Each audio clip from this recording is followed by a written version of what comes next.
quem, Senhor, subsistirá? Contigo, porém, está o perdão para que te temam. Aguardo o Senhor, a minha alma o aguarda. Eu espero na sua palavra. A minha alma anseia pelo Senhor, mais do que os guardas pelo romper da manhã. Mais do que os guardas pelo romper da manhã. Espere, Israel, no Senhor, pois no Senhor há misericórdia e nele copiosa redenção. É Ele quem redime a Israel de todas as suas iniquidades. Especialmente vamos notar esse verso 6. A minha alma anseia pelo Senhor, mais do que os guardas pelo romper da manhã. Um novo interesse, uma nova ocupação. Vamos ao capítulo 5 de Lucas.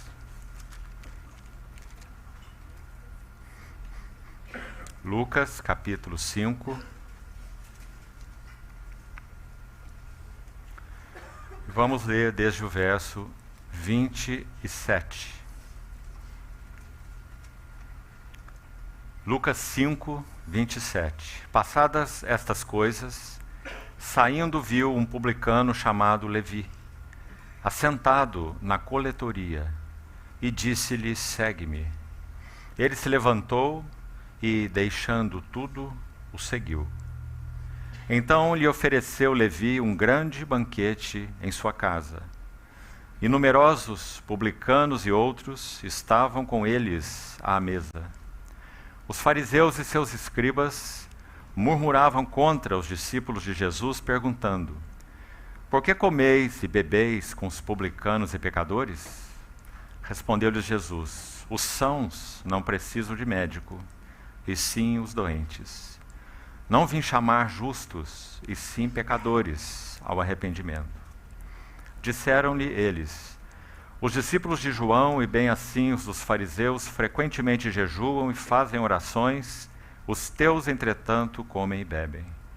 Jesus, porém, lhes disse: podeis fazer jejuar os convidados para o casamento enquanto está com eles o noivo? Dias virão, contudo, em que lhes será tirado o noivo. Naqueles dias, sim, jejuarão. Também lhes disse uma parábola: ninguém tira um pedaço de veste nova e o põe em veste velha, pois rasgará a nova e o remendo da nova não se ajustará à velha.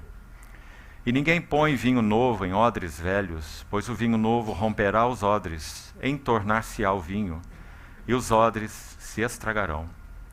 Pelo contrário, o vinho novo deve ser posto em odres novos, e ambos se conservam. E ninguém, tendo bebido o vinho velho, prefere o novo, porque diz: o velho é excelente. Vamos orar.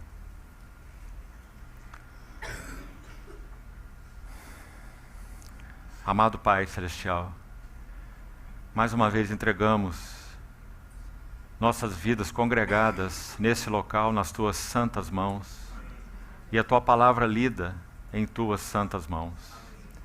Carecemos desesperadamente que o Espírito Santo ilumine os olhos do nosso coração, para que as letras se traduzam em realidades espirituais e nós sejamos realmente mais e mais atraídos, amarrados, conquistados por Ti. Por isso, Senhor, estende Tua mão misericordiosa e habilita-nos para falar e ouvir a Tua palavra, para o louvor da Tua glória, em nome de Jesus. Amém. Meus queridos irmãos, daremos então, com a ajuda do Senhor, esse último passo nesses 4 estágios mencionados nesse capítulo 5 de Lucas, e coroados com essa linda parábola, muito provavelmente a primeira de todas as parábolas enunciadas pelo nosso Senhor, que tratam então, agora que já demos os 3 primeiros passos, vai ficando mais claro, todo esse assunto dessa parábola que se inicia aí, você viu no verso 36 e vai até o verso 39, ela faz um contraste entre a religiosidade vazia, formal, mecânica, ritualista e a realidade espiritual. Esse é o tema da parábola. Não sei se você já sabe, toda e qualquer parábola tem apenas um tema. Por isso é delicado quando nós tomamos elementos de parábolas e procuramos interpretá-las de uma maneira um tanto livre, porque as parábolas não têm essa intenção. As parábolas visam, sobretudo, em nos ensinar uma lição. Então, lhes propôs uma parábola sobre o dever de orar sempre e nunca esmorecer, para citar um exemplo. Então, a parábola é focada em um tema. Claro que há nuances, há coisas aqui ou ali que, se for o caso, de serem bem embasadas na doutrina clara do Novo Testamento, nós então podemos tomar a liberdade de usar elementos da parábola e fazer aplicações. Do contrário, não.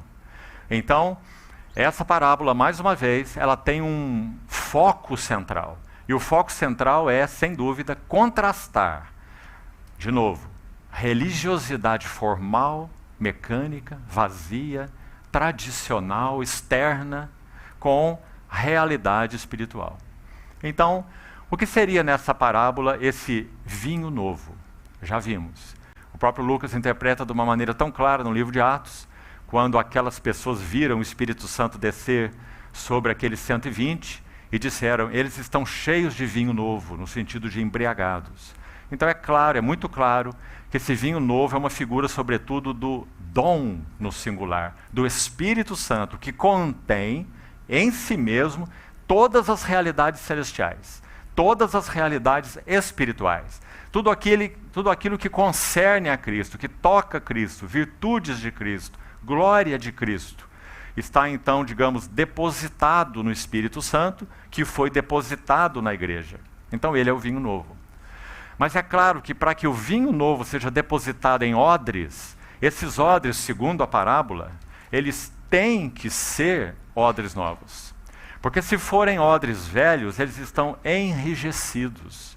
Eles não são maleáveis, eles não podem suportar o vinho novo. O vinho novo romperá os odres. Veja os termos dessa parábola. Então ambos se perderão. Então o que o Senhor fez?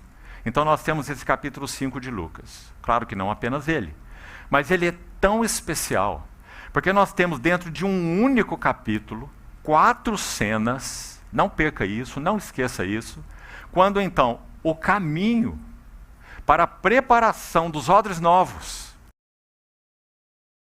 para que possam conter o vinho novo, está descrito. E você não acha isso extraordinário? O Espírito Santo ter selecionado 4 cenários, 4 eventos, e mais, colocado esses eventos nesta ordem, já que a ordem não pode ser alterada. Por exemplo, nós colocaríamos uma nova ocupação à frente de uma nova convicção de pecado? É impossível. Então o Espírito Santo, mestre que é, ele selecionou, através da pena de Lucas, 4 eventos, 4 cenários e 4 cenas. E então ele ordenou. E ele coroa, veja aí, no mesmo capítulo, ele coloca a coroa desses 4 eventos, a parábola dos odres novos.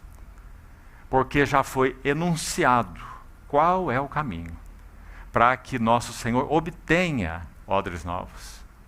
Então, o que são os odres velhos? Os escribas e fariseus. Odres velhos. O judaísmo, enfim. O que é o vinho velho? Também anunciado nessa parábola. Especificamente falando, é o ensino dos escribas e fariseus. Então, eles próprios são odres velhos. E o ensino deles é vinho velho. E também o Senhor contrasta nessa parábola vestes novas com veste velha. E fica evidentemente claro, dentro da mesma linha, que o Senhor está fazendo o mesmo contraste. E aí ele usa uma palavra importante. Ele usa o termo, não se ajustará à velha.